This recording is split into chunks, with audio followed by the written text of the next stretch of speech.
नमस्कार दोस्तों, आपके लिए लेकर आए हैं बीएससी मैथमेटिक्स पार्ट 1 में हम पढ़ेंगे रियल एनालिसिस। रियल एनालिसिस का ये जो है बीएससी मैथमेटिक्स में रियल एनालिसिस पढ़ना है, जिसमें हम आपको बताएंगे रीमान इंटीग्रल और बाउंडेड वेरिएशन। ये 2 पॉइंट को हम इस वीडियो में कवर करने वाले हैं। तो चलिए वीडियो स्टार्ट करते हैं। बात करते हैं कि रीमान इंटीग्रल क्या होता है, रीमान इंटीग्रेशन क्या होता है। तो ये बोलता है it is every continuous function is integrable. और मतलब रीमान इंटीग्रेशन यही बताता है कि जो भी कंटिन्यूअस फंक्शन होता है वो इंटीग्रेबल होता है। क्या होता है? इंटीग्रेबल होता है, यानी कि जितने भी कंटिन्यूअस फंक्शन होते हैं वो सब के सब इंटीग्रेबल होते हैं। ये इन्होंने बस इतने बताया है, आगे और कुछ इन्होंने सजेस्ट नहीं किया है। तो जितने भी रीमान इंटीग्रल्स हैं वो सब के सब क्या होते हैं? इंटीग्रेबल होते हैं, यानी कि इंटीग्रेशन उसका हो सकता है। ठीक है ना? जितने भी कंटिन्यूअस फंक्शन होते हैं वो सब के सब को हम इंटीग्रेट कर सकते हैं। बात करते हैं बाउंडेड वेरिएशन का।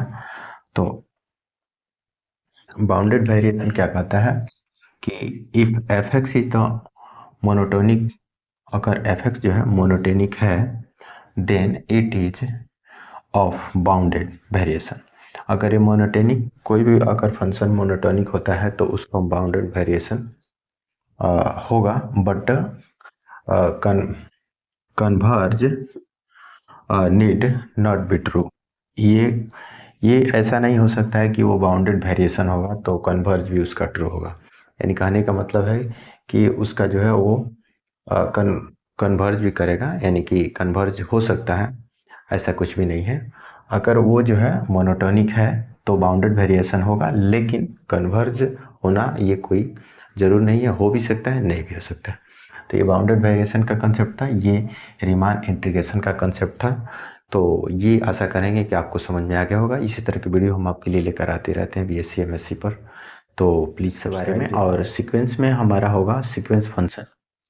तो चलिए वीडियो स्टार्ट करते हैं। सीक्वेंस फंक्शन क्या होता है? तो इसमें सीक्वेंस फंक्शन में मेरा पार्ट है point wise sequence. Point wise sequence जो होता है, let F N D to R में ये डिफाइन है, be a sequence of a function to each point X not belongs to D. अगर एक्स का सभी अगर पॉइंट है ना, बोला है ईच पॉइंट, यानी कि जितने भी पॉइंट होंगे और वो सब के सब जो है डी में बिलोंग्स करते हैं, a sequence F N is called point wise sequence. मतलब कहने का सीधा मतलब ये है कि पॉइंट वाइज सीक्वेंस का मतलब होता है कि अगर जो है सीक्वेंस बोला है कि डी टू आर में define be a sequence of a function to each point, मतलब जितने भी पॉइंट होते हैं जो डी से आर में डिफाइन होते हैं, और जितने भी पॉइंट होते हैं वो सब के सब डी में मिलते हैं, तो इस तरह के फंक्शन को हम लोग पॉइंट वाइज सीक्वेंस कहते हैं। तो इस तरह के कंसेप्ट हम लेकर आते रहते हैं। तो चैनल पर पहली बार है तो सब्सक्राइब जरूर कर लीजिएगा। बोला गया है कि to each point X not belongs to D. अगर एक्स के सभी मान डी में बिलोंग्स करते हैं, then point wise sequence F N is is convergent, then this sequence of a function is called pointwise convergent। Pointwise convergent का मतलब है कि जितने भी पॉइंट है वो सब के सब क्या होना चाहिए?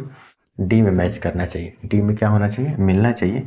तो उस तरह के हम लोग फंक्शन को हम लोग बोलते हैं, मतलब डी के जितने भी पॉइंट है, जितने भी आप पॉइंट लेते हैं फंक्शन का, वो सब के सब डी में मिलना चाहिए। तो इस तरह के फंक्शन को हम लोग पॉइंट वाइज कन्वर्जेंस कहते हैं। तो आशा करते हैं आपको समझ में आ गया होगा। कि इस तरह का डाउट परेशानी हो तो कमेंट करके पूछ सकते हैं। ऐसे BSc MSc का हम वीडियो लेकर आते रहते हैं।